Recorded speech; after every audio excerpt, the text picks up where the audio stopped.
ওরে সাদ্দাম রে, সাদ্দাম আইছিলাম নেপাল। হেরা কইতাছে সুন্দর একটা জায়গা আছে দেখাইন। আমি বাইরে আইছি, সিঁড়ি বাইতে বাইতে বাইরে জীবনটা শেষ। অর্ধেকটা কোনো রকমে কষ্ট করে উঠছি, আর তোরে ভাই উঠতারি না। মনে ভাই কী করুম, 50 তলা উঠছি, এরপর আর তো বুঝি না রে ভাই।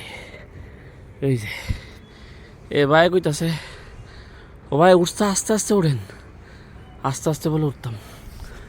হাল্লা হ্যাঁ জি, অর্ধেক যখন আয় পড়ছি আর অর্ধেক কষ্ট করে উড়ি গেছি। যখন মানবে রে বেড়া, হার মান লইব বাড়িতে মানবে, হার মারা তো সুযোগই নেই।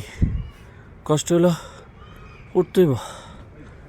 আচ্ছা উর্ফে যাই, পরে আবার তোর দে আপনি।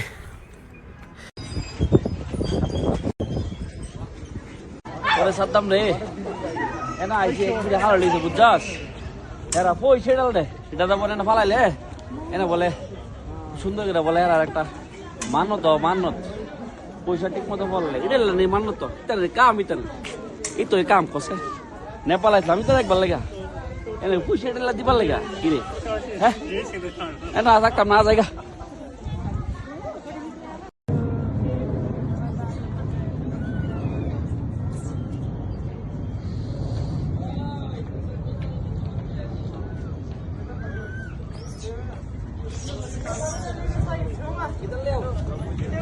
ওরে সাদ্দাম রে, কই আইছি রে?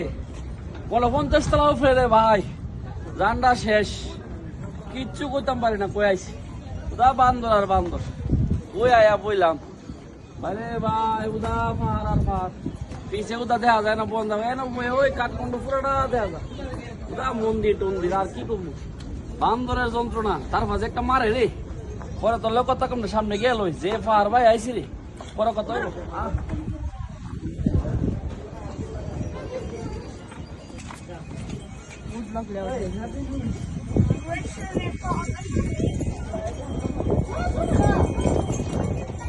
এই সিঁড়ি একটার পর একটা বাউন লাগে বুঝছস। তুই আইলে তুই বাঁচতে না, এই সিঁড়ি বাইলে তুই গেলে আমি এনে মরে গেছি বুঝছ নাই।